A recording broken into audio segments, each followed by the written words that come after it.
Nobody was expecting 50 children and their parents at the city's temporary homeless campground. That's why this time they're prepared.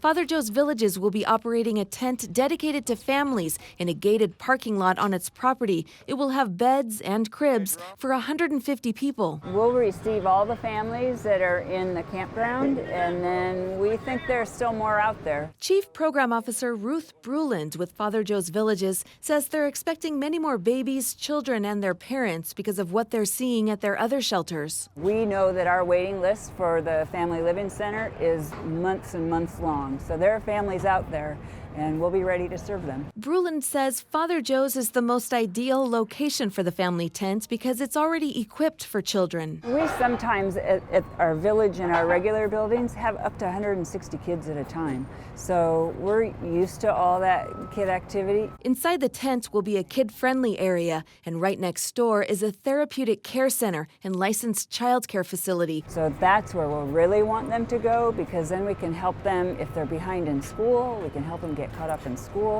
It's just a great place to be safe, to play, and to learn.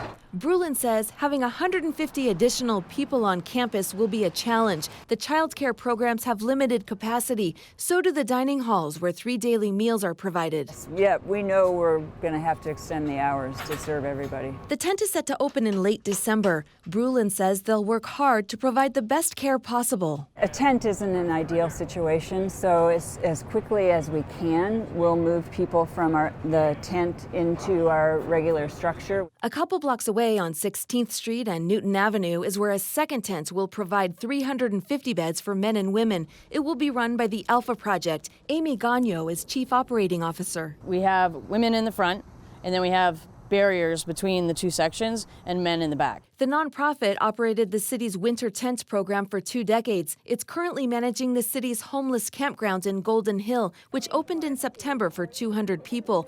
Gagno says a step-down plan to close the campground is underway. So that we can take the singles that are over there and they can come over here, so there's not that lapse in service. The large tent is scheduled to open on December 1st. In addition to the campers, priority will be given to people with housing vouchers in hand. Housing navigators will be on site to help people cycle through the tent more quickly and secure a permanent place to live. It's going to become a lot more efficient and easier and less frustrating for both the client that's living on a street, which are transient, so you can't really, sometimes you can't find them. So this will provide a spot for people to come and see their people and work with them and get them out. Also on site, an abundance of services, including healthcare and counseling, will help people gain stability, including those with drug and alcohol addictions. We don't want any barriers to entry here. We just want to help them. So once they get in and they have some issues, we engage and try to get them, either they need a treatment facility or whatever needs they have. The site also includes bathrooms, showers, laundry facilities, and 24-hour security. 2 meals will be served each day. People can bring their service animals and 2 bags filled with belongings, and they can come and go as they please, but a strict curfew will be in place. We have bed check at 8 o'clock at night, every night. Those who don't check in on time will lose their bed that night. So we're not going to leave a bed open. We'll go out at night and go and get somebody that wants to come in. Gagno says 350 people are a lot to fit under one roof, but she's not worried. We've been doing this so many years, and to be honest with you, we really don't have that many issues. People are just really happy and grateful to be here. Candace Gardner-Smith and her husband, a Marine, Terry Marcel Smith, are hoping to get into one of the tents. I have been diagnosed with schizophrenia and depression. The married couple has been homeless and living on the streets around downtown for several years. Me and my wife need a roof over our head so we can succeed in life. Elizabeth Saylor hopes she'll get in too. She says she's desperate for a place to sleep. A bed,